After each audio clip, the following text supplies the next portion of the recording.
আসসালামু আলাইকুম প্রিয় দর্শক, এই যে আপনারা যে নৌকাটা দেখতেছেন, এই যে দেখেন, এই যে নৌকার মধ্যে এই যেগুলো হচ্ছে কলা গাছের যেই এই পাতা আছে, এই পাতায় শুকনা পাতা এই দুই দিকে বাঁধা হয় নৌকার।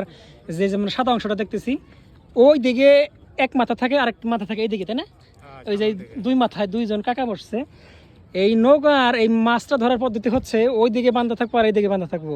এই যে যে কলা গাছের যে আমরা এইটা দেখতেছি পাতা, আর মাছের যে এই যে এই অংশটা দেখতেছি আমরা মানে বাঁশের তৈরি যে চটা, এটা সম্পূর্ণ পানির নিচে ডোবানো থাকে না? ডোবানো থাকার পরে মাছ লাফায় লাফায় এই নৌকার মধ্যে উঠবো।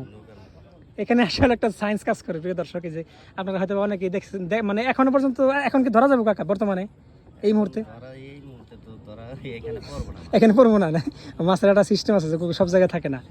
মানে দেখাইতে পারলে সবচেয়ে ভালো লাগতো যে এই পাশ থেকে যে কিভাবে আসে, যে আমাদের জামশা ব্রিজের ঠিক নিচে এই কাকারা যাবে হচ্ছে বালির টেক, আর সেই বালির টেক থেকে ভাটিতে আসবো। মাছ সাধারণত ভাটির দিকে আসলে মাছটা লাফায় লাফায় উপরে ওঠে।